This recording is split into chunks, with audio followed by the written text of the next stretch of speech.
diz: ora, sem fé é impossível agradar-lhe, porque é necessário que aquele que se aproxima de Deus creia que Ele existe e que é galardoador dos que o buscam.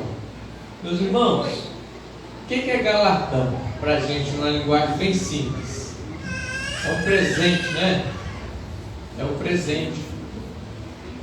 E os irmãos lembram que a gente fez um desafio aqui, domingo, da pessoal Obra de Deus? Eu já recebi notícias boas. Glória a Deus. Eu não vou contar detalhes aqui para os irmãos, mas já recebi notícias boas. Alguém teve um ato de fé, abençoou a obra missionária e no outro dia ele já respondeu. Amém? Glória a Deus. Então, meus irmãos, depois da pessoa, se ela sentir a vontade, ela vai contar no próximo culto de missões. Mas galardão é presente. Quando nós investimos na obra de Deus, Deus não nos despede com mãos vazias. Então, se você fez um ato de fé domingo, continua aguardando que a resposta vai chegar. Eu estou aguardando uma resposta da parte de Deus financeira aí. Essa semana foi decisiva. Uma pessoa desistiu do negócio, mas Deus já colocou uma outra interessada, e eu creio que vai ser a providência de Deus. Glória a Deus. Amém? Então os irmãos vão ficar sabendo depois os detalhes, mas Deus já começou a fazer milagre. É um ato de fé. Se você tem fé, você está agradando a Deus. Deus abençoe. Obrigado, meu Deus. Vamos ficar de pé, vamos aproveitar o ensejo, que as águas estão agitadas da bênção, e vamos orar. Vamos declarar mais uma vez que a bênção aconteça na vida da igreja. Amém. Quem tiver causa na justiça vai ser surpreso por Deus. Aleluia. Aleluia, glória a Jesus. Eu creio que Deus não só ouve a oração da igreja, mas responde. Ele ouve porque ele não é surdo. E responde porque Ele pode todas as coisas. Tudo está no controle dEle. Aleluia, glória a Jesus. Mesmo que alguém diga assim, mas tem orado sempre e nada está acontecendo. Aleluia. Ezequiel orou, houve um rebuliço, os ossos se ajuntaram, mas o exército estava sem vida. Aí Deus falou, continua profetizando, diz ao Espírito que venha. E ele profetizou e aconteceu o milagre. Glória a Jesus. Às vezes precisa profetizar várias vezes. O próprio Jesus, no seu ministério, ele tocou nos olhos de um cego e disse, vê alguma coisa? Disse, eu vejo, mas eu vejo os homens que parecem árvores que andam. Ele não poderia ter curado da primeira vez, primeiro toque, mas precisou de um segundo. Ele tocou de novo. Glória. Aleluia. Agora eu vejo claramente. Mas olha aqui para mim. Leia a Bíblia com atenção nos detalhes dela. Lá está escrito assim: ele tocou e o homem olhou e viu os homens como árvores que andavam. Os homens estão diante dos nossos olhos, verdade? Caminha na terra, né? Não é no ar. Não é isso? E no segundo toque ele falou assim, olha para cima. Aí quando ele olhou para cima, a visão foi aberta. Aleluia, nós vamos olhar para cima agora. Amém. De onde veio o nosso socorro? Que fez o céu e a terra. Amém. Aleluia, ele não dorme nem tosqueneja. Então nós vamos agora orar e vamos falar com ele. Pai, tu está em cima. Quem está em cima vê tudo e tem o controle de tudo. Aleluia, já estamos online? Não, né? Já? Então você que está em casa também, aonde estiver no carro aí, olha para cima assim, ó, em direção ao teto do carro, na rua olha para cima, porque Deus vai fazer um milagre na sua casa também. Aleluia. Aleluia! A gente é cansado na igreja, fisicamente, abatido, mas o Espírito de Deus começa a mexer com a gente na oração, vê um testemunho como esse, vai te mexendo, vai tocando no emocional, vai lá na razão, mexe com a fé, e Deus cria um reboliço e a gente sai daqui abençoado. Então levante a mão assim, ó, como símbolo de vitória. Pai soberano, nós apresentamos ao Senhor todas as causas dos teus filhos, causa da justiça, Pai, tudo que aparentemente está difícil, impossível e até mesmo perdido, em nome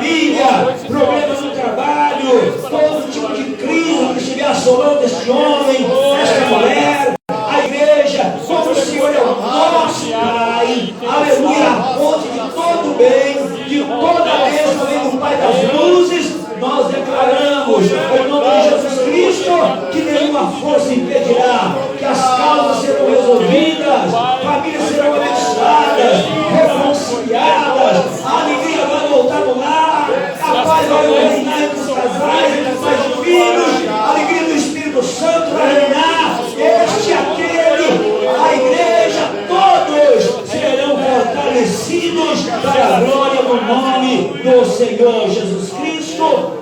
Amém? Amém. Podeis aceitar.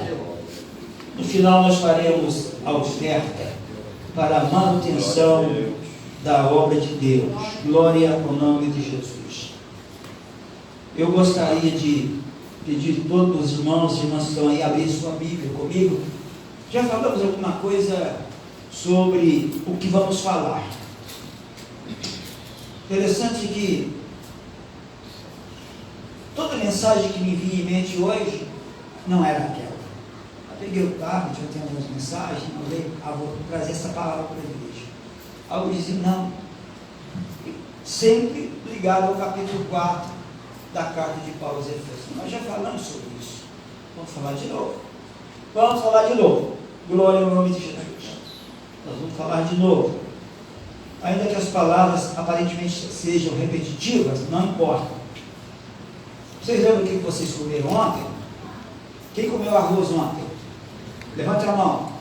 Feijão? Também? E hoje? Você comeu o quê? Arroz?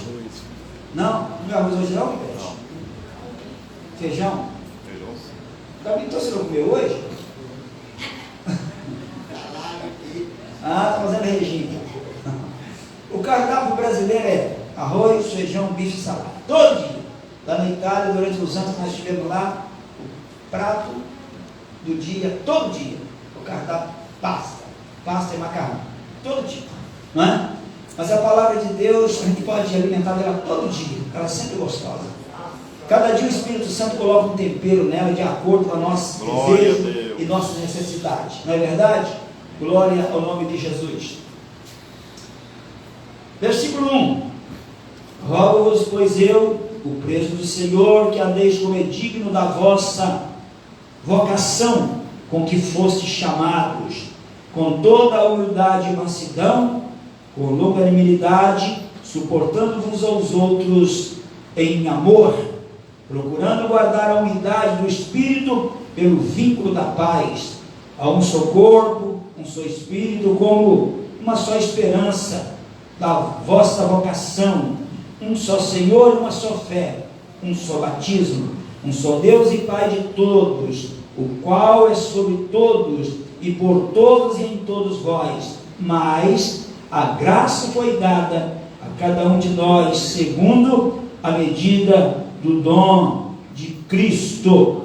Do dom de Cristo. Nós vamos parar aí e depois a gente, se der, a gente vai mais à frente usando os outros versículos.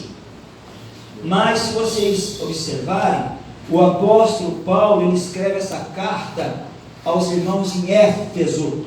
Quantas vezes nós já falamos, né, sobre a cidade de Éfeso, onde surgiu praticamente uma base missionária da Ásia Menor. A cidade, como ela era antes do Evangelho, era uma fortaleza de Satanás, tinha a sétima maravilha, templo de Diana, arte mágica, mas onde Jesus entra, a feitiçaria, a idolatria, o reino de Satanás vai por terra, porque quando ele chega, os espíritos malignos, as forças demoníacas vão sendo dispersas, e o Evangelho começa a iluminar as vidas, os corações, e ele traz luz onde ele chega. Tudo porque nós somos a luz do mundo, não é? Amém. Glória ao nome de Jesus. Então, ele escreve essa carta, e aqui ele se apresenta aos irmãos como o preso do Senhor. Paulo estava, provavelmente, eu não me recordo bem, em Roma, nessa ocasião. Aí ele se identifica aqui, eu preso do Senhor. Então, o que acontece?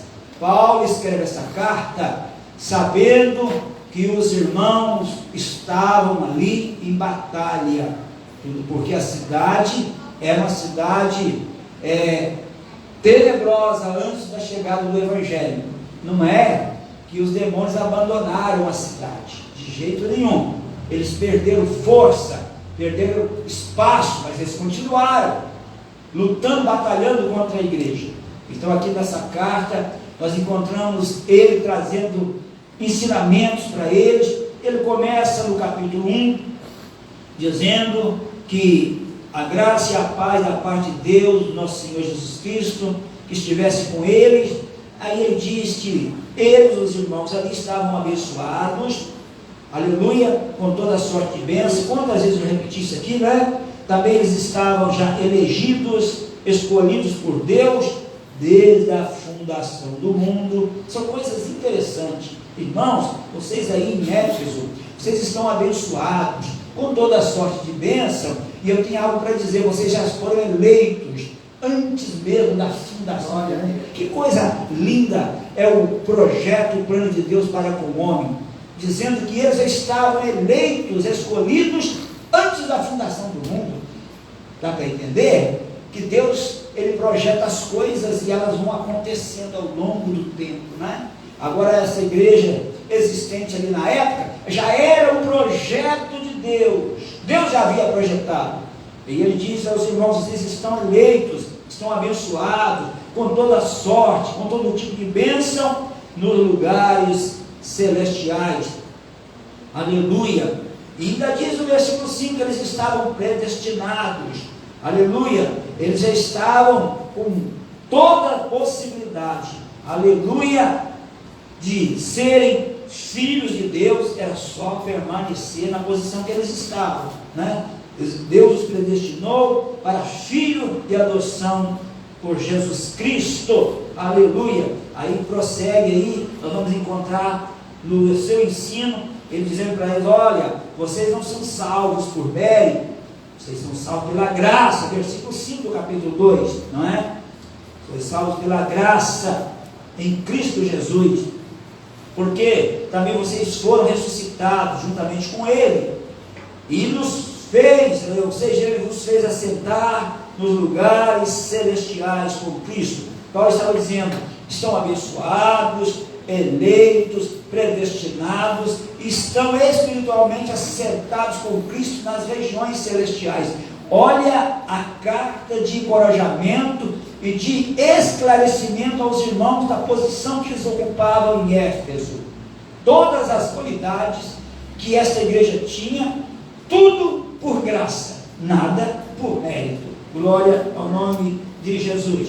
Aí prosseguindo, nós vamos encontrar ele falando sobre dois povos, a salvação dos judeus e dos gentios, aleluia. Ele diz assim, ó, antes, em outro tempo, eram gentios na carne, e chamados incircunciso pela carne, se chamam circuncisão feita pela mão dos homens. Vou ler de novo. Portanto, lembrai-vos de que vós, no outro tempo, eres gentios na carne, e chamados incircuncisão pelos que na carne se chamavam circuncisão, feita pela mão dos homens, que naquele tempo estavais sem Cristo, separados da comunidade de Israel, estranhos à aliança da promessa, não tendo esperança, sem Deus no mundo. Mas agora, presta atenção que ele diz, mas agora em Cristo, vós que antes estavais longe, já pelo sangue de Cristo chegaste perto, porque Ele é a nossa paz, o qual de ambos os povos, judeus, gentios, fez um só, derrubando a parede de separação que estava no meio. A religiosidade, a tradição acabou, através do sangue de Cristo. Aí ele prossegue, falando do ministério, da vocação dos gentios, faz uma oração, e aqui no capítulo 4, ele escreve, dizendo, olha, tudo isso que eu falei, vocês precisam fazer em atenção, vocês precisam da unidade da fé. Uma só fé, ele fala de uma só fé, eu sou Deus, eu sou Pai, eu sou batismo. Então ele fala da unidade da fé. Unidade, eu já falei outras vezes, unidade é não é? O Salmo 133 diz o quê? Ó, bom, Que os irmãos vivam a união. união. Lembra que eu falei de união? União é duas peças que se unem uma na outra. Isso. Aquilo é união, mas aqui fala de unidade. Ele formou de dois povos um só. E agora ele traz um alerta, dizendo: vocês precisam ser unidos na fé. Na fé. E ele dá a eles uma dica como eles poderiam ser unidos na fé. Na fé. Glória a Deus. Ele diz assim, ó: rogo-vos, pois eu, preso do Senhor, que andeis como é digno da vossa vocação, que foste chamados. Eu parei aqui um pouquinho. Aleluia. Ele diz que eles deveriam andar de uma maneira digna da vocação na qual eles foram chamados. Aí eu notei que, aleluia, o que significa ser digno é estar em conformidade, um que merece crédito, que anda de maneira conveniente, adequadamente, honrado, respeitado, aprovado. Aleluia. Resumo, conclusão: é aquele que age de forma honesta e respeitosa. Dignidade é modo de agir que transmite respeito. Então ele está dizendo: vocês devem andar de maneira digna, da maneira como foste chamados. Primeira coisa, a vocação. A vocação. Vocacionado é uma pessoa que recebe talentos naturais. Uma pessoa que tem uma vocação é uma pessoa que recebe, segundo o dicionário, que tem talentos naturais. E ele diz: vocês receberam, vocês têm talentos, e por isso foram chamados. Foram chamados. E precisa de andar de maneira digna, porque vocês têm uma vocação e uma chamada. Então nós precisamos, nessa noite, entender que nós não escolhemos fazer o que estamos fazendo. Nós não escolhemos ser o que somos. Eu quero abrir aqui um parênteses, pedir aos irmãos que vieram ontem aqui que não respondam. Vou fazer uma pergunta. Por que a Bíblia exige de nós andar segundo a palavra, buscar a Deus, fortalecer, ter conhecimento, ter comunhão com Deus? Uma série de exigências. Aí vocês vão dizer: é porque nós somos embaixadores, nós somos ministros da palavra, nós temos uma missão, nós temos uma responsabilidade. Essa seria a resposta de imediato, não é isso? Seria essa a resposta. Porque então nós temos que nos entregar, que nos submeter à vontade, entrar dentro, no centro da vontade de Deus. Nós precisamos galgar, prosseguir, chegar até o centro da vontade de Deus. Nós precisamos nos colocar nas mãos de Deus. Por quê? Nós somos embaixadores, nós somos filhos de Deus. Tem uma série de respostas, mas a resposta mais simples, direta, fácil de entender seria: não, porque nós temos uma missão, nós precisamos cumprir o ID de Jesus. Mas por que nós temos que cumprir o ID? Porque essa missão foi dada a nós. Aí eu fiz uma pergunta. Existe um povo, nós estamos lá, e eu não quero usar palavras aqui de ofensa, né? Mas existe um povo aí que eles reúnem, principalmente o culto deles, por aí vocês vão perceber de quem e do que eu estou falando. Eles reúnem às sextas-feiras. Eles reúnem somente para cultuar a Satanás. Eles não precisam evangelizar, eles não evangelizam, eles não precisam evangelizar, eles não fazem programa na televisão. Agora até começaram de vez em quando, mas eles não fazem isso há anos e anos. Eles só invocam os espíritos, se submetem Mas eles não têm essa meta de fazer com que o reino de Satanás cresça. Eles não precisam fazer nada. Eles não precisam fazer nada. E este reino cresce.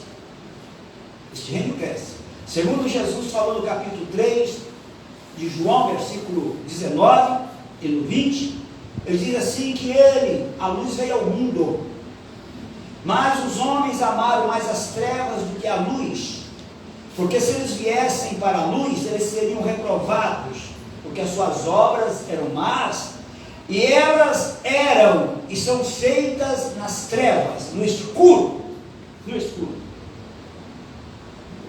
Então, este reino, oposto ao reino que nós pertencemos, é um reino que o inimigo, ele não usa ninguém para propagar o seu reino. Eu estava dizendo aos irmãos ontem, os demônios, os espíritos malignos, que são milhares e milhares enviados na terra, esse reino é organizado, não é conforme dizem por aí, desorganizado, é um reino muito organizado. Ele não é um adversário ignorante, estúpido, inteligentíssimo. Em cada lugar ele coloca um representante, em cada rua ele tem um agente. Todos esses agentes, todos esses representantes, todos esses atuantes do reino dele são demônios, são espíritos. São espíritos. E este reino cresce. Este reino cresce. Porque o chefe deles, eu vou falar numa linguagem bem clara que Lúcifer manda eles são enviados para a terra, entram, possessam das pessoas, em outros eles trabalham diretamente. Então este reino, ele é propagado com as obras que esses espíritos malignos cumprem. Eles cumprem uma ordem, e essas pessoas apenas adoram eles e se tornam escravos. E esse reino cresce. E nós, o reino que nós pertencemos é diferente. É diferente. Tem alguém aqui que foi evangelizado por um anjo? Levante a mão. Pode acontecer. Mas todos nós ouvimos a palavra, seja por um aparelho de televisão, por um meio de comunicação, ou por um evangelismo, mas todos nós ouvimos a palavra que saiu da boca de um homem, de uma mulher, de alguém, no trabalho, na rua. Então nós somos evangelizados por alguém, não é? E a Bíblia diz que o trabalho que nós fazemos, os anjos desejariam fazer. Aí eu perguntei aos irmãos ontem, por que Deus não usa os anjos, são miríades de anjos, para falar com as pessoas? Porque eles não aparecem as pessoas de noite e falam com elas, embora alguns receberam visita de anjos, mas não evangelizando elas. Muito raro isso acontecer. Mas por que Deus não usa esses miríades de anjos, que são ministros abrasadores de Deus, para fazer a sua obra? Por quê? E a Bíblia diz que nós somos responsáveis. Aí sim, nós somos embaixadores, representamos Deus na terra, somos sacerdotes de Deus, desculpem. Nós somos ministros da verdade, nós somos qualificados, capacitados por Deus, e somos uma nação chamada santa, povo santo. Paulo diz que nós somos uma carta lida, escrita por Deus para todo mundo. Somos carta de Cristo. Então nós temos que fazer uma obra para o reino de Deus. E este reino, ele só cresce na terra se nós, presta atenção, eu vou voltar na palavra, se nós formos unidos na fé, no sentimento, na visão. Este reino é o reino de Deus. Deus confiou a homens e mulheres este reino. Satanás confia o reino dele aos demônios. Ele manda eles para a terra. E Deus não manda anjos evangelizar. Deus levanta homens, levanta mulheres, capacita, enche de graça, dá sabedoria e começa a usar esses homens e essas mulheres para que o reino dele cresça na terra. Então é por isso, olha a prioridade que nós temos, o privilégio que Deus nos dá, e a gente não valoriza isto. E nós às vezes levamos a nossa vida cristã de qualquer maneira.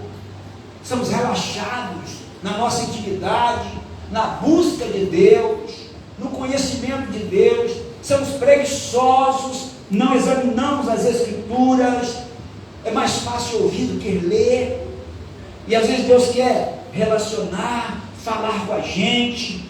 Agora nós estamos aqui, este homem escrevendo a essa igreja, em uma cidade que era terrível, tenebrosa, mas ele chegou lá, o Evangelho entrou, e agora uma igreja existente, e ele fala sobre a unidade da fé.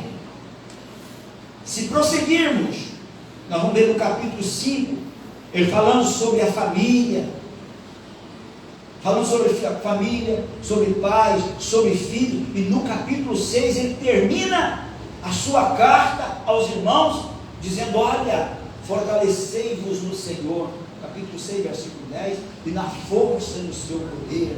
Aí ele abre o jogo, falou: olha, esta unidade, esta comunhão, toda essa bênção que vocês têm, essa eleição que vocês receberam, aleluia, todo esse privilégio que eu apresentei a vocês, que vocês têm de Deus, façam atenção, porque vocês têm um adversário que quer roubar, que quer minar, que quer destruir toda esta obra que Deus realizou.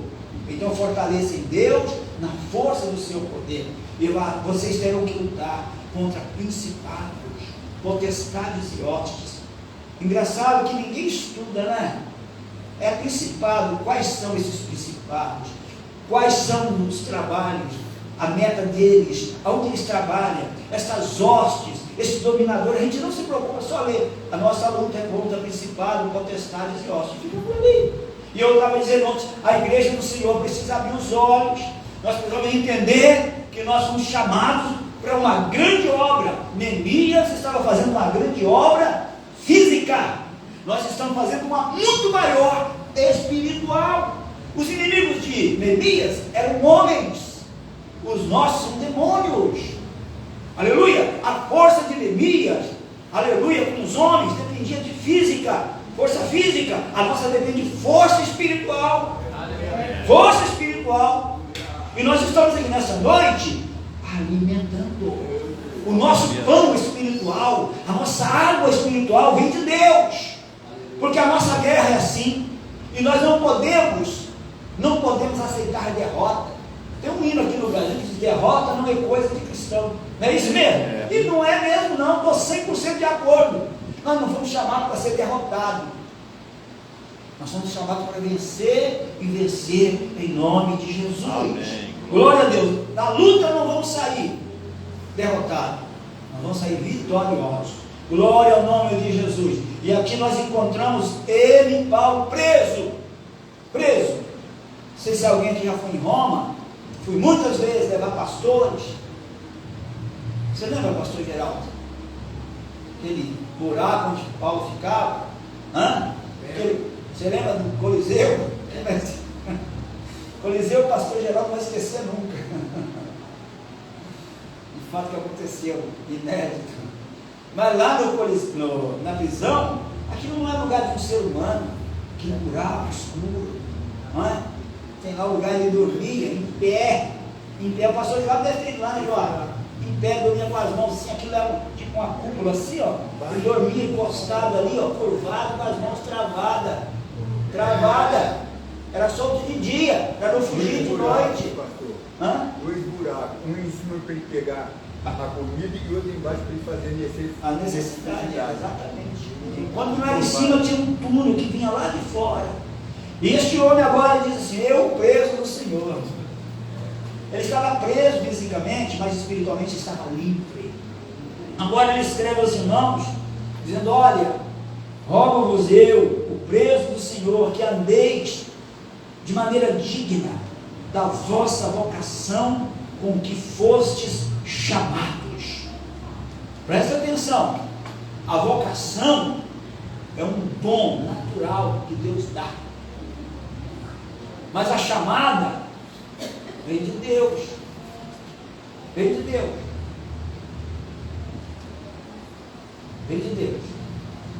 Então nós precisamos atender a chamada de Deus, obedecer, fazer aquilo que nos é dado a fazer. Nós vamos aqui passar alguns minutos e a gente vai entender que nós estamos nos endividando dia após dia mais e mais com Deus. Nós não vamos pagar nunca, mas alguma coisa nós precisamos fazer. Verdade ou não? Alguma coisa, não é? Glória ao nome de Jesus. Então, eu coloquei aqui, versículo 7, tem uma observação, vira aí a página. Ah não, tá, na minha está na mesma ainda, na mesma, aqui está a chave deste capítulo. Diz assim, mas a graça, lá fala de vocação e de chamada, não é isso? Aí fala das características que precisa ter este homem, essa mulher: ser humilde, ser manso, ser longânimo, suportar uns aos outros, tudo isso em amor. Vou repetir. Eu disse que este homem e essa mulher, vocacionado, chamado, escolhido por Deus, precisa andar de maneira digna e com toda humildade, com toda mansidão, com longanimidade, suportando uns aos outros em amor, procurando guardar, observar a unidade do Espírito Santo, pelo vínculo da paz. Pode completar aí, pelo vínculo da paz.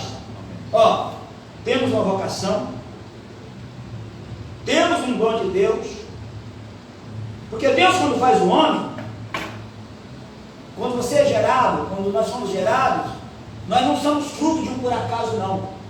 Vocês sabiam disso? Nós não somos fruto de um por acaso, de um momento, de um sentimento amoroso de pai e mãe, não. Nós somos um projeto de Deus. E quando você nasce, todo ser humano já nasce com dons de Deus, com qualidades. Então, aqui, a advertência é andar com humildade, com mansidão, com longanimidade, suportando uns aos outros em amor. Aqui tem algumas características que Paulo fala de novo aos irmãos, aos Gálatas. Mas ele disse tudo isso em amor, procurando guardar a unidade do Espírito, pelo vínculo da paz. O Espírito Santo, ele permanece no lugar onde tem paz, onde tem comunhão. Tudo porque ele é um Espírito que traz comunhão, que traz paz. Vocês podem seguramente testemunhar, cada um aqui deve ter o seu testemunho sobre isso. No momento de aflição, você clama a Deus, chega uma paz inexplicável. Essa paz é obra, é fruto da presença do Espírito Santo. Jesus foi profetizado pelo profeta Isaías que ele seria Pai da eternidade e Príncipe da paz. E esta paz, ela vem de Jesus através do Espírito Santo. Então o Espírito Santo, ele é um Espírito que opera e impera onde tem paz. Por isso que a Bíblia diz: tendes paz em vós. Paz.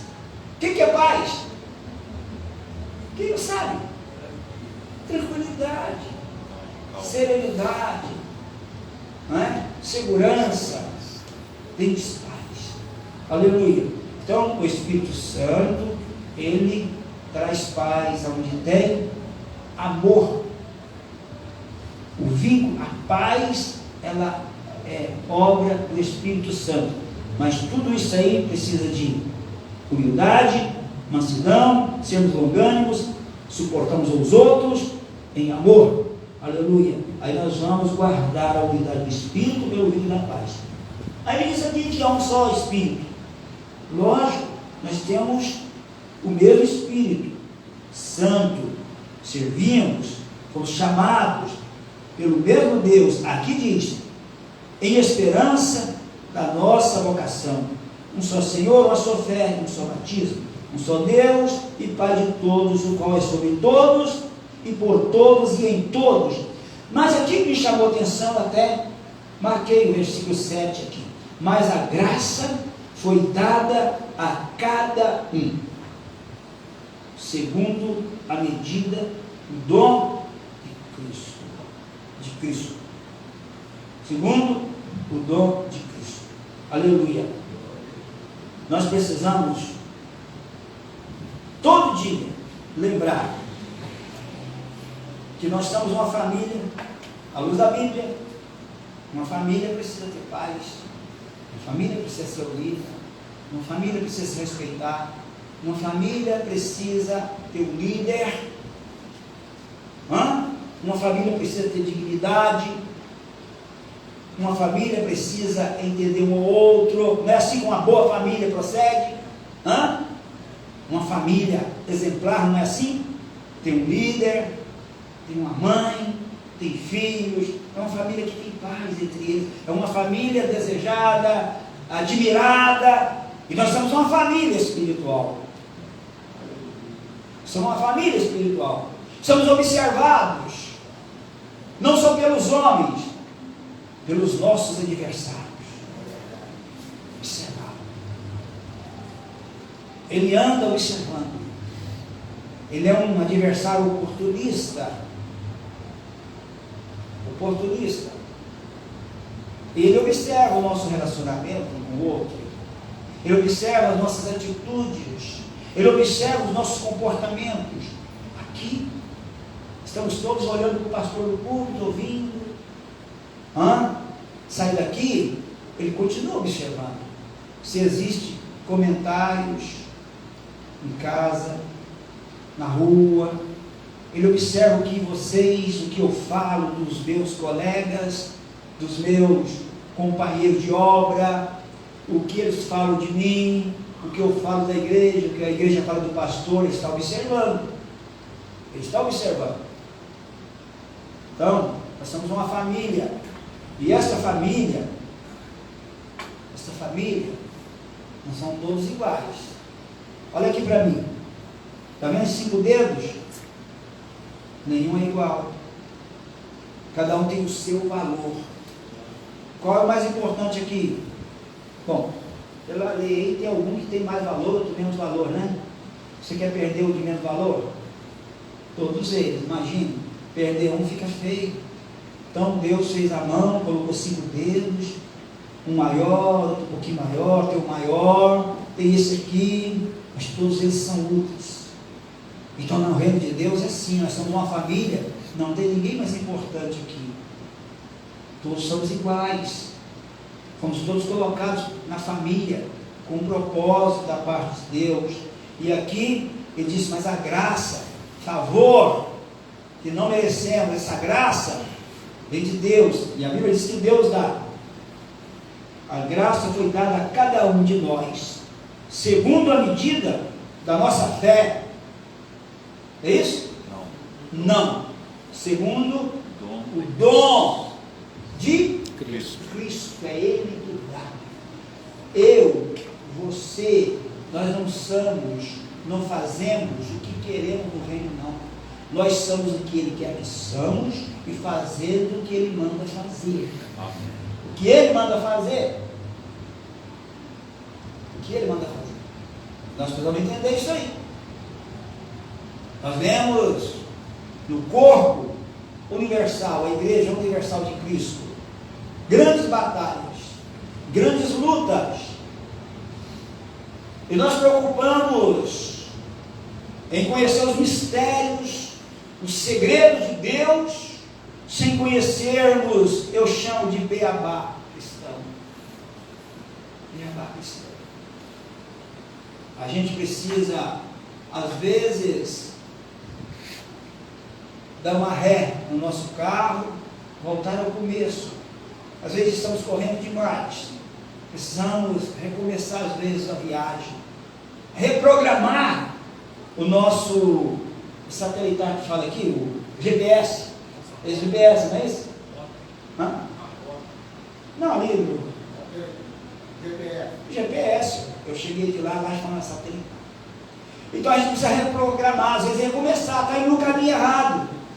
Entrou numa esquina, numa rua errada. Espiritualmente assim, a gente precisa às vezes recomeçar. Então aqui diz que o Senhor nos deu talento. Isso é coisa natural. Todo ser humano nasce com talento. Aí ele pegou estes homens, essas mulheres com esses talentos, chamou eles. Chama eles para uma missão. E eu disse aqui que a missão nossa é extraordinária. É uma missão muito especial. É aquela que os anjos queriam fazer. É aquela missão que Satanás não deixou o homem fazer, manda os demônios fazer. Será que vocês estão entendendo isso aí? Você não vê eles fazendo arminho, na televisão, fazendo propaganda para ruas, não precisa fazer isso. Porque o mundo jaz no maligno. Ele é o príncipe das trevas. O mundo está em trevas. Ele está dominando. E nós precisamos dar a volta por cima. Nós precisamos cobrar ânimo. Nós não podemos desistir.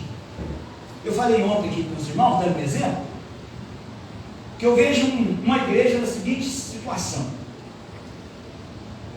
Eu não sou torcedor de time, mas eu joguei bola, eu gosto de ver, mas não torço para ninguém, não perco tempo.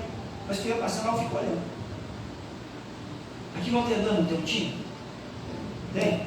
Ele não jogou esse dia com o outro aí? Ele jogou com um grande, não foi? Ele ganhou. Ganhou ou não? Não ganhou não? Então você assistiu. Nem sei. Por quê? Ele é pequeno. Ele jogou contra um grande. Aí me falaram, não, ficou empatado. Ele jogou para empatar, porque falou, eu vou jogar para perder, não dá.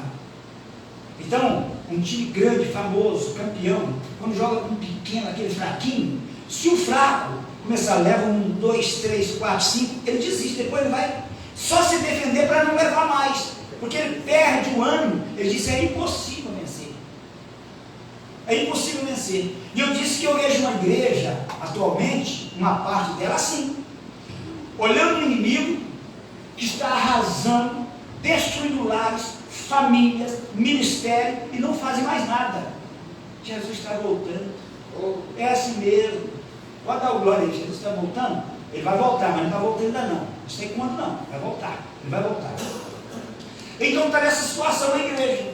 Ah, não dá mais. Já conformou com a situação. Conformou com as perdas. E a Bíblia nos dá vários exemplos que nós precisamos cobrar ânimo. Davi, quando soube que levaram as suas 2 mulheres, levaram o povo da cidade, a cidade ficou deserta, e ele recebeu a notícia, ele orou a Deus, disse, mas levaram tudo, e agora? Ele foi orar a Deus e disse, Deus, eu vou atrás do prejuízo ou não? Eu corro atrás do prejuízo ou não? Deus disse, vai, porque tu vai restaurar, reconquistar, tudo de novo. E ele foi. Ele orou, mas ele agiu. Ação e reação, tudo junto. Ele foi e trouxe tudo de volta. Eu estou tentando, cheguei de pouco, depois desses anos todos fora, passar essa visão. Nós precisamos de trazer de volta o que foi levado pelo adversário. Autoridade, poder, unção, visão, tudo que foi tomado vai ter que ser devolvido. Temos que correr atrás do prejuízo. Mas esse prejuízo nós vamos revê-lo somente quando nós estivermos unidos no Espírito, pelo vínculo da paz, na humildade, na santidade, na comunhão, entendendo que nós Estamos fazendo uma obra muito grande e extraordinária. E não podemos descer. Não podemos descer. Então, cada um recebe o dom de Deus na medida da graça de Deus. Todo mundo tem dom. Aí fora, vocês veem a humanidade, homens, uma capacidade extraordinária. A tecnologia hoje é uma coisa extraordinária. Vocês acham que aquilo ali é uma coisa do homem? Ele estudou para fazer aquilo. Aquilo é dom de Deus. Aquela inteligência vem de Deus. Quando você está em um avião, igual eu já viajei 600 passageiros, 2 andares, lá naquela altura, 11 quilômetros, 11 mil metros, 12 mil metros de altura, e você olha para baixo e não vê nada, vê o céu embaixo. Aquilo ali é o homem que projetou, que arquitetou tudo aquilo. Aquilo ali é dom de Deus. É dom de Deus. A tecnologia, estou falando daquilo lá na Itália ou onde for, está ouvindo, tempo real. Isso é coisa de Deus. Só que nós recebemos um dom muito mais especial do que esse. Não é para inventar, construir coisas. Nós recebemos um dom de restaurar almas, vidas. Aleluia! Que não tem faculdade, não tem estudo que te leva a fazer isso. A nós foi dado o poder, a graça para reconciliar o mundo com Deus. A nós foi dado o ministério da reconciliação. Aleluia! E tudo isso depende da comunhão, da nossa unidade espiritual, da nossa família unida. Nós somos uma família especial da terra. Obrigado. Aleluia! Glória ao nome de Jesus. Glória ao nome de Jesus. Paulo, no capítulo, me parece 14 de 1 Coríntios, deixa eu ver aqui, porque isso aqui está vindo na mente agora, enquanto a gente está falando alguma coisa da palavra. Aleluia. Capítulo 12. Ele fala sobre dons espirituais. Aí ele faz uma comparação do corpo humano. Ele fala dos dons e compara o corpo. Ele diz que, assim como um corpo tem muitos membros e todos eles são importantes, e ele está dizendo assim, aquele que nós pensamos que é o menos importante, acaba sendo o mais importante no corpo. Assim é no reino de Deus. Aquele que aparentemente é menos importante é o mais importante, porque pela palavra de Deus nós somos todos iguais e importantes no reino de Deus.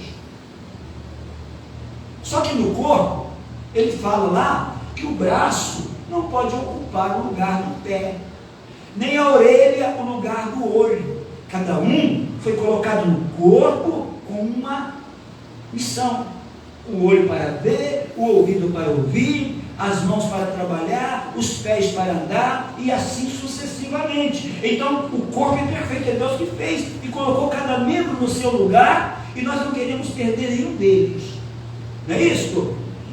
E Deus não fez um braço maior para ele gloriar do menor. Não, são todos iguais, a menos que a pessoa nasce com problema. Já pensou uma pessoa com um olho grande, um outro pequenininho, uma orelha grandona, outra pequenininha? É um ser humano deformado. Mas Deus fez tudo perfeito. As orelhas são iguais, até o buraquinho do nariz que ele respira é tudo igual. Deus é perfeito e fez tudo. Aleluia! Será que o corpo de Cristo não é assim? Ele não quer ele assim, perfeito? Será que ele fez ele com alguma deficiência? Não. Deus chamou a cada um, aleluia, ele deu a cada um segundo a graça de Cristo. Não sou eu e nem você que escolhe a posição que eu quero ocupar na igreja, o cargo, o lugar, o que eu vou fazer. Não. Aqui está o grande problema.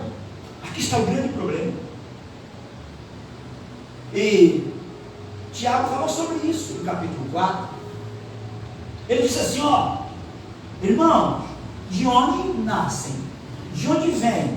Capítulo 4, versículo 1. As guerras e peleja entre vós? Porventura não vêm dos vossos membros que guerreiam dentro de vocês? Não nascem dos deleites de vocês?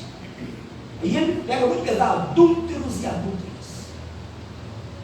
Vocês pedem e não recebem. Ele está dizendo, ó, esta situação que acontece, essa falta de comunhão, de respeito, aleluia, de suporte, de mansidão, de humildade entre vocês, cria uma guerra. Cria uma guerra. E essa guerra, ela cria uma barreira, ela obstácula a bênção de Deus. Vocês pedem e não recebem. Faz vigília e nada acontece. Faz jejum e não passa de uma guerra de fome. Está entendendo, irmãos? Por isso que jejum, oração longa, não tem resposta. Não passa de um desgaste físico e de uma perda de tempo. Eu estou falando aqui da igreja. Eu estou trazendo uma palavra bem simples, mas bastante compreensível. Porque a primeira coisa que Deus quer é que nós sejamos unidos, respeitamos uns aos outros, o maior seja servo do menor. Jesus deu exemplos de si, pegando a bacia, colocando água e lavando os pés. Mestre, mas o mestre lavou os nossos pés. É assim que funciona. O maior é servo do menor. O maior é servo do menor. Certa feita ele pegou uma criança, vocês estão querendo aí, discutindo aí enquanto a gente caminha pela estrada, vocês discutem de vocês quem é o maior. Vem cá, pegou uma criança e falou: se vocês não se tornarem como essa criança aqui, de maneira nenhuma herdarão o reino do céu. Já viu criança como é que se comporta? O pai bate nela, dá umas varadas, a mãe pega, né? O pai estava agarrando na perna da mãe, no pé do pai, e acabou a raiva, acabou tudo. Né? Eu tenho que falar uma coisa bem. Tem hora que você já viu um homem falar assim: fulano é um cachorro. Já viu falando? Já viu uma agência dele? Né? Fulano é um cachorro. Isso é uma ofensa ao cachorro. Chamar um homem de cachorro, ofende o cachorro. Cachorro é cachorro, desde que Deus criou. Por sinal, você bate nele, ele sai gritando: Caim, Caim, Caim. Daí a pouco você faz assim para ele, ele vem balançando o rabo, pô, meu amigo, você daí. Não guarda raiva. Ele é dependente de como você daí. Hã? Cachorro é cachorro, desde quando criou, o homem está totalmente fora da posição. Morre cachorro. Né? Morre cachorro. E o homem não. O homem é problemático demais. Ainda bem que não foi eu que escolhi, foi Deus. Para trabalhar com seres humanos, não é brincadeira não, tá? Trabalhar com seres humanos, pastor Lorildo é professor, imagina a luta que você passa na faculdade, na escola. Os irmãos trabalham em obra, não é brincadeira, não. O ser humano é muito complicado, irmãos. Nunca está satisfeito com nada. Dentro dele tem um sentimento de orgulho, que está sempre por cima. Sempre por cima. E aqui Paulo está dizendo: vocês precisam ser unidos. A vossa fé não pode ser dividida, porque a união de vocês na fé pelo Espírito Santo, pela paz, vai trazer para vocês muitos benefícios. Que pena, eu pensei que eu ia falar do capítulo todo, mas dá nem para sair do capítulo. Então Deus dá a cada um. Aqui está o problema. A quantidade de pastor que nunca foi pastor na vida dele, tem nome, título de pastor e quer fazer trabalho pastoral. Está precisando ser pastor, nem convertido é. Perdoe a minha franqueza. Mas é verdade. Não pastoreia bem a casa dele. Foi chamado às vezes para ser um diabo da igreja, mas quer ser pastor. Inversão de valores.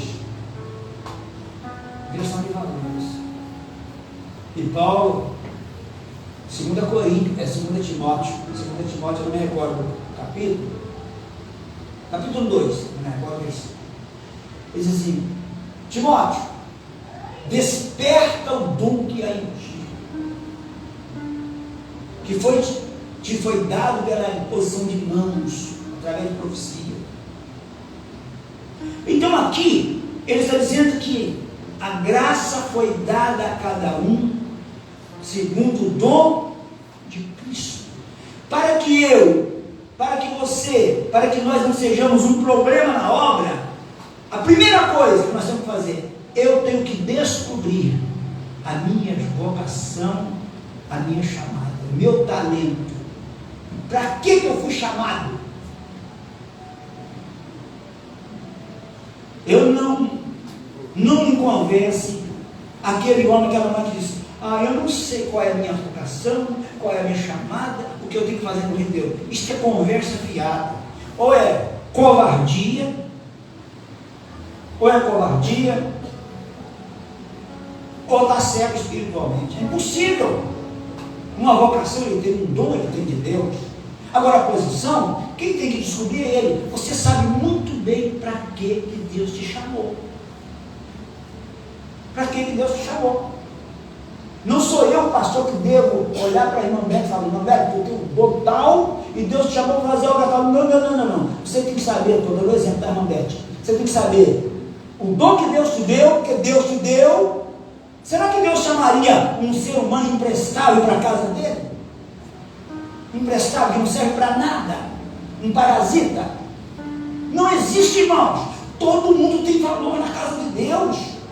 Todo mundo tem uma chamada.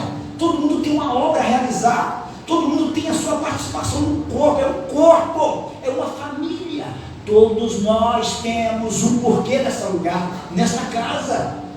O Espírito de Deus não viria nos convencer do pecado e da injustiça para ser um ocupante de cadeira, um membro de cadeira que são os pés. Não, Deus nos chamou, nos escolheu com um propósito. Então nós temos que, Paulo falou, Timóteo, tu recebeu um dom, tu recebeu um ministério, desperta, reaviva ele, acorda, Timóteo. E por as pessoas não darem ênfase, importância, ficam na casa de Deus. E aí tem o outro lado da história. Aí o pastor olha, simpatiza com ela ou com ele, fala assim, semana que vem você vem que vou consagrar você diácono. E às vezes não é um diácono, não gosta de servir. Um exemplo que eu estou dando. Muitas consagrações hoje em dia são feitas por simpatia, por dinheiro, família grande, influente. Isso aí cria um problema na obra de Deus. Cria um problema na obra de Deus. Eu já levei pessoas para ser consagrada, era diácono, abençoado, evangelista, abençoado, arrumava a cadeira, ajudava, estou falando de um certo indivíduo, inclusive aqui de Volta Redonda. Não falando o nome, não tem problema. Mais tarde consagrei a presbítera, já mudou, já ficou vaidoso, já não cumprimentava como antes as pessoas, foi evangelista, e depois alguém, que levar pastor. Não, foi consagrada a pastor de uns 6 meses, a igreja grande na época, tinha muito obreiro, ainda faltava obreiro. Aí um belo dia, colocaram a mesa de ceia no lugar, eu falei, precisava tirar essa mesa daqui. Já estava pronta a mesa, mas nós precisávamos de 4 pessoas. Eu fui o primeiro a chegar, esse tal chegou como segundo, chegou mais 2 diáconos. Falei, irmão, vamos pegar essa mesa, ela está no centro do corredor, vamos deixar um pouquinho do lado. Ele olhou e falou assim, eu sou pastor, não vou tirar a mesa do lugar, isso é pedido de diácono. A minha cara! Jesus, eu não estou ouvindo isso, não é possível, não é possível. Eu falei, esse camarada nunca foi pastor, nunca foi pastor. Mas é engraçado que eu sou tão cabeça dura, eu erro demais. Estou pedindo a Jesus para me ajudar a não errar. Que bem antes eu tive uma visão, nós estávamos no púlpito da igreja, e tinha várias carreiras assim, era um púlpito que pegava uns 25 obreiros, e eu vi na visão, ele com um pedaço de ferro que cutucava o tijolo do teto, para derrubar em cima de mim, e cair um pedaço e eu saía fora. E eu ainda caí na bobeira de 2 anos, não sabia. Falei, estou pagando o preço do meu pecado. Aí depois eu fui orar, pedi perdão a Deus, aí falei, Jesus, o Senhor também escolheu Judas lá? Eu me conformei, eu peguei a Bíblia e me consolei, falei, Jesus, tu escolheu Judas, eu também estou lá, no mesmo caminho. Aleluia! Então nós temos que entender isso aí, que Deus dá um dom para cada um, dá uma graça para cada um, e que a gente precisa entender isso aí. Se nós tivermos uma posição certinha, dá tudo certo, dá tudo certo. Dá tudo certo. Voltando a futebol, né? O que um aleenador faz, um treinador faz? Ele estuda, você, goleiro não, porque você é pequenininho, não dá para gol. Você fica no meio do campo, tá? Tem um grandão aí, irmão Oswaldo é alto. Você vai ficar lá no gol. O Jardim vai ser uma defesa que é alto. E assim não vai escalar, mas vai olhar as qualidades de cada um, a habilidade de cada um. Aí bota um aqui, bota outro ali e dá tudo certo. Se ele inverter, derrota. Não é assim que funciona? Se não for bem escalado, se não for bem ordenado, se aquele que treina não conhecer cada um, vai perder todas. E no reino de Deus é assim. Tem o Espírito Santo. Ele coloca cada um no lugar certo. Mas o problema é que nós somos teimosos. Nós queremos ficar no lugar que nós achamos que devemos ficar. É como ele observa, se o trabalho estiver desenvolvendo, ele é substituído. O pastor já está dizendo lá, se não desenvolver no lugar que o técnico colocou, ele é substituído. Mas Deus faz isso também. Deus faz também. Não funcionou? Não está dando fruto? Vai ser substituído. E não é o pastor Zé Antônio que substitui, é Deus. E ele conhece, detalhe por detalhe. O tempo já foi embora. Aleluia, glória a Deus. Então nós encontramos aqui, nessa palavra aqui, uma possibilidade de melhorarmos. De melhorar. Aí cada um tem que cooperar. Cooperar. Se você é um braço, tem um outro. Você não pode ser maior e nem menor. Se você é olho, tem que ser igual. Tem que ter a mesma visão. Porque não existe miopia no corpo de Cristo. O corpo de Cristo é perfeito. Se tiver catarata, ele opera. A audição é a mesma coisa. Eu estou com um problema no ouvido direito. Eu tenho 60% de audição só aqui e 80% no esquerdo. Dependendo do lado que a pessoa fala, eu fico um pouco perdido. Só que no corpo de Cristo a audição é perfeita. Todos ouvem perfeitamente a voz do Espírito Santo. Aleluia.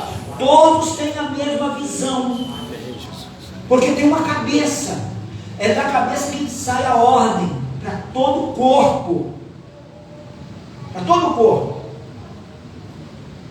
E a gente precisa entender esse detalhe. A Bíblia é muito simples. Ela compara o reino, o servo do reino, a obra, usando metáforas, usando animais, usando a natureza, usando o corpo humano, tudo para a gente entender. Não tem dificuldade da gente entender isso aí, não é verdade? Então, aqui fala da unidade da fé e da graça que foi dada a cada um, aí ele diz assim, no versículo 11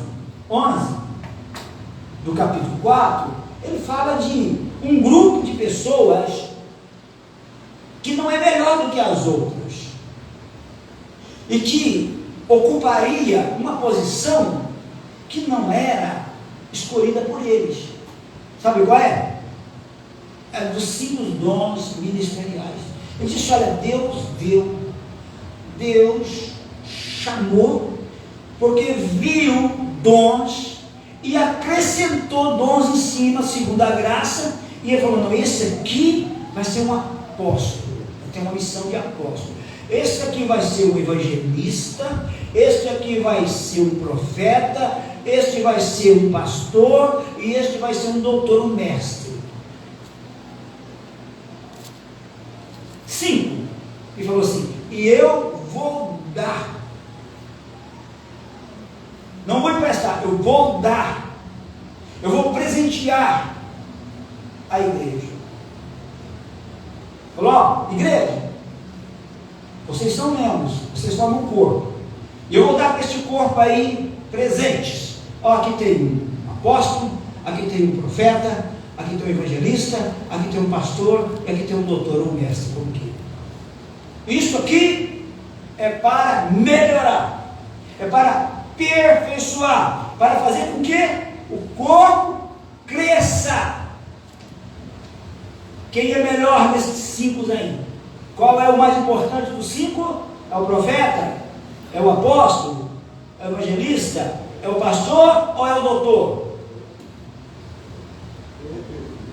Todos iguais. O melhor aí é Jesus nessa história. Aleluia! Só que hoje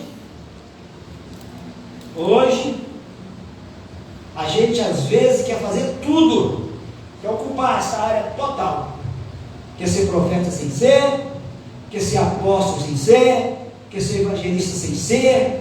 Então Paulo diz dizendo assim, ó, desperta o dom que é em ti, descubra, fica.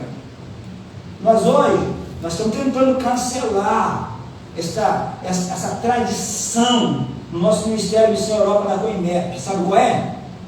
Irmão, você quer entrar na escala? Sim. Ele nem pediu para entrar, nem sabe se ele quer trabalhar. Você quer entrar na escala? Ah, quero. Aí ele chama-se auxiliar. Olha, você está na prova para o diaconato. Se você for um bom auxiliar, você vai ser diácono. Daqui a pouco leva ele para o diaconato, né? Aí ele se torna diácono. Aí ele já começa até a arrumar gravata. Hoje estou sem gravata aqui. Começa já a arrumar gravata, já começa a se sentir importante, né? Porque já pertence ao ministério, já começa a participar de reunião. Daí a pouco ele fala assim, agora. Daí a pouco vem o profeta lá, assim diz o Senhor, tu subirás um degrau. Ele falou, opa! Ano que vem, evangelista, presbítero. E daí a pouco ele está ansioso, presbítero. Ele já adora pensando em presbítero. A palavra presbítero fica batendo na mente dele. Aí chega o presbitério, chega em casa numa alegria, e manda zap para todo mundo, e bota no Instagram, bota na internet, o consagrado. É assim mesmo. E daí ele já começa a ficar vaidoso. Aí ele não sabe que presbítero é um pastor assistente, é um pastor local, que ele pertence ao ministério, que é a luz da Bíblia, porque o presbítero é um pastor. Mas daí ele já começa a sonhar a ser pastor. Só que ele tem que subir um outro degrau chamado evangelista. Aí ele fica um tempo ali, e trabalha daqui, daí a pouco, evangelista, consagra o evangelista. O que é que o evangelista faz, meu Deus do céu? O evangelista trabalha lá fora, na praça, nas ruas, nos trens, sei lá onde, fazendo cruzado. O evangelista tem que ser acompanhado de sinais, tem que ser apaixonado por almas, como foi Billy Graham e outros. Aí o indivíduo pega o carro de evangelista, nunca evangelista, um preguiçoso de marca maior, não gosta de escola dominical, aí consagra ele evangelista, aí automaticamente só falta o pastorado. Aí logo na convenção seguinte, leva ele a pastor. E aí começa a guerra. Tem que ser respeitado, porque eu sou pastor, dá ele a palavra, não fala coisa com coisa, fica, desculpe o vocabulário, você fica enchendo linguiça, cansando o povo, não tem nada para dar, o povo cansado, gasta gasolina, sai cansado de casa, vem na igreja para ouvir o quê? Foi consagrado, é pastor. E outra coisa, a maior parte por aí consagra, sabe para quê? Pagar anuidade. Imagina aí, ó, 200 pastores, sei lá, conte aí. A nossa aqui é R$80, 90, sei lá, mas tem lugar aí que é 300, 500 reais. Que vergonha! Coisa vergonhosa, é. Aleluia. Esse é o evangelho que pregam aí. Ainda consagra a esposa que é para ganhar mais. O pastor João que consagra até a esposa que é para ter mais um. Aleluia, me perdoe porque nós estamos online, mas essa é a verdade. Essa é a verdade.